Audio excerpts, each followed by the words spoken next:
Hey everyone. So what's going to be the topic for today's video? I'll tell you what we're talking about today. We're talking about the goddamn box office. I know. Why the box office? Well, I have been noticing a pattern with movies. I've noticed this for years, and I only am now talking about it.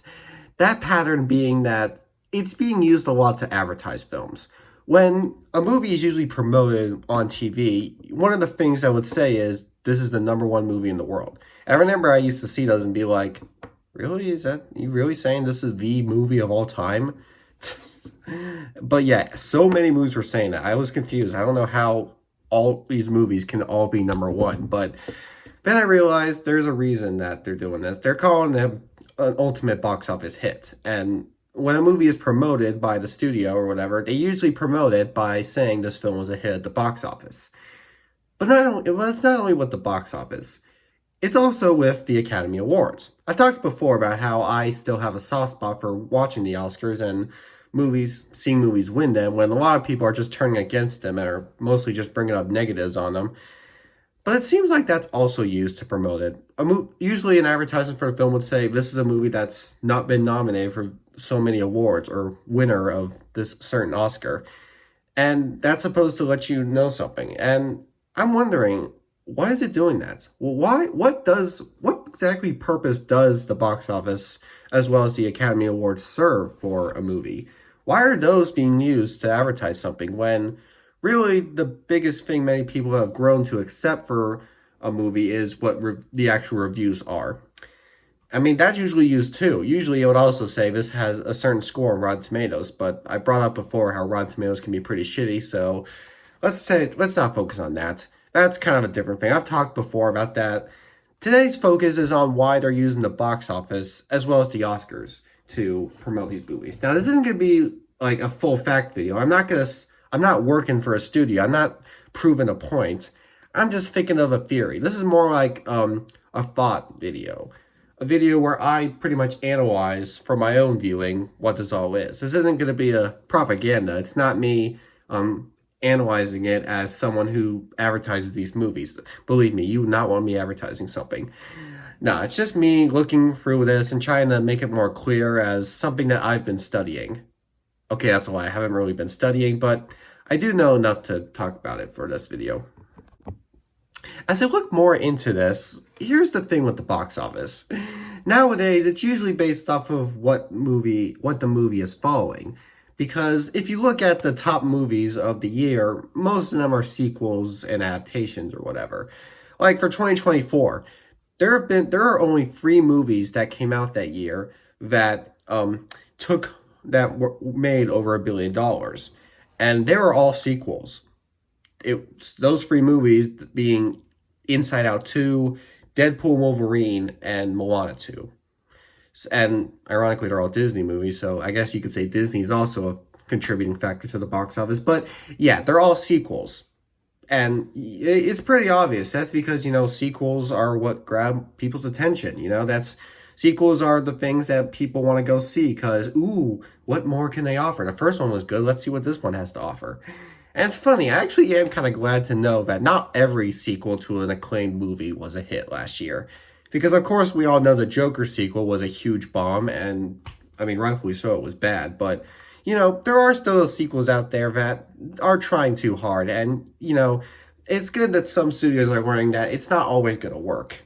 Because, I mean, even if the first movie was awesome, that doesn't mean you can just not try because, people are going to see it because it's a sequel. I mean, we have proven that sometimes it does work, but with sequels like the Joker sequel underperforming, yeah, there's something to it. But anyhow, what is the purpose to them? Why is it that the numbers are being used for promotion? What does it serve? What purpose does the box office serve? Why are so many people analyzing a movie and by using how much money it made as an example? Well, here's what I've discovered.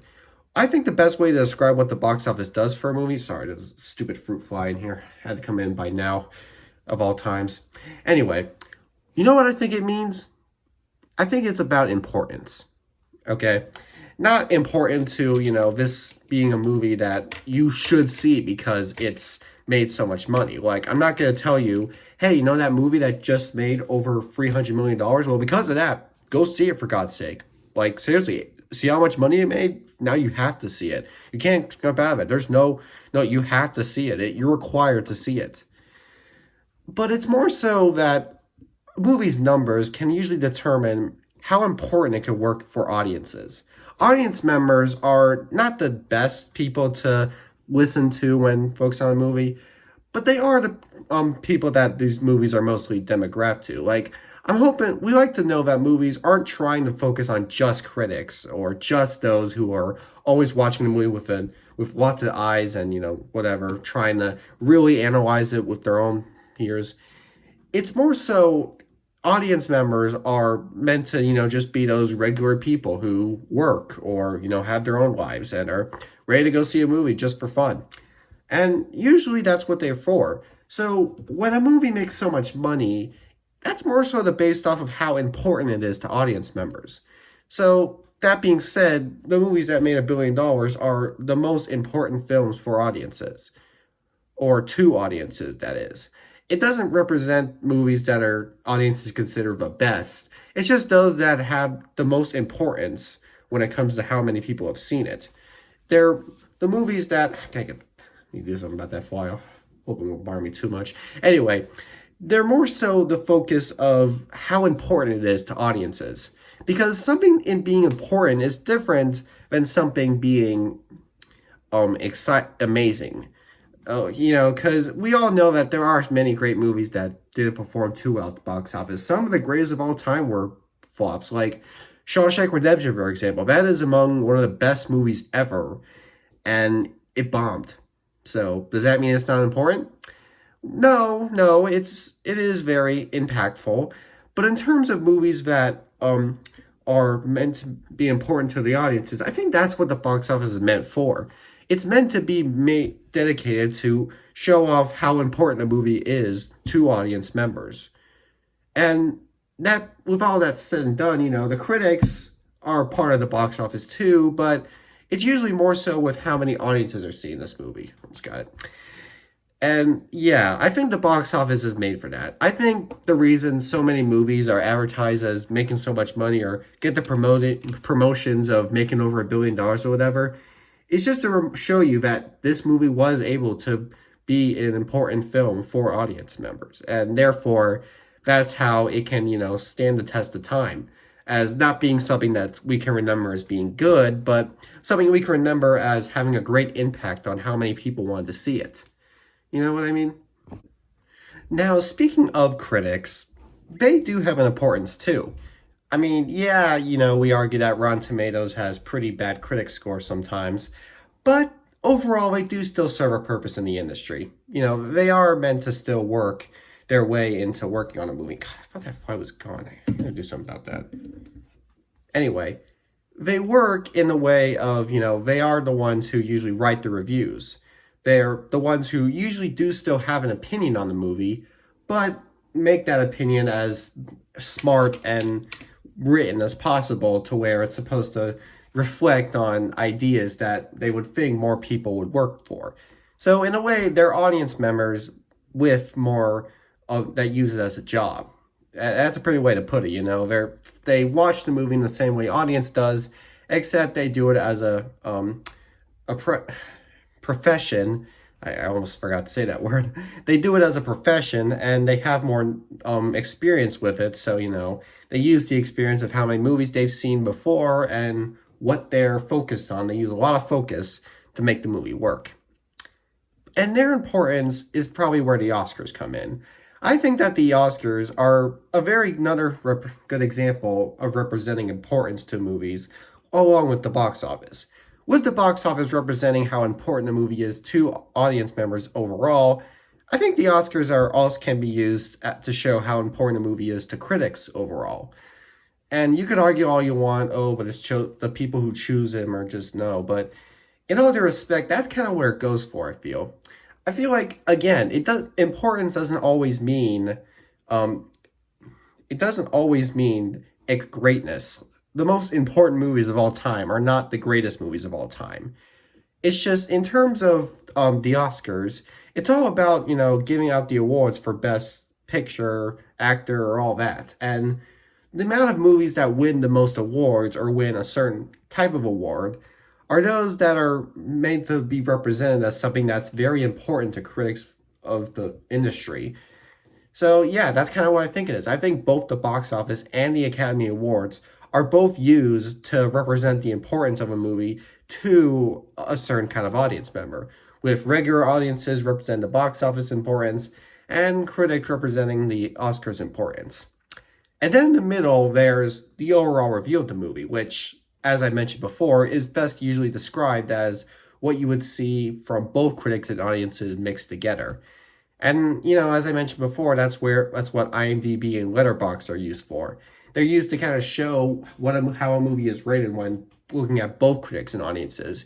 You could look at what one or the other would say on something like Rotten Tomatoes or Metacritic, but if you're looking for a rating that you probably would respect more, a rating that you could get with better and have better time with, if you are not as professional, if you're just a regular guy who likes to watch movies like I am, then places like IMDb or Letterboxd are the best places to go.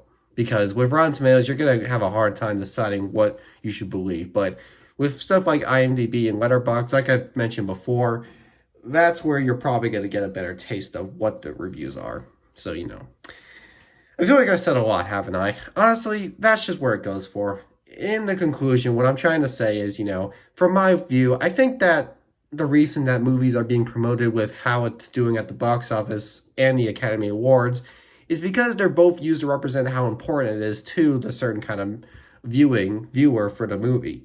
So critics get see how important a movie is to critics with the Oscars, and see how important a movie is to audiences with the box office.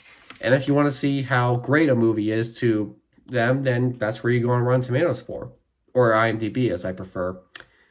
You get what I'm saying? Then good. But if you don't have to like this video. You can just look at it as a waste of time. I just thought it was something fun I would share.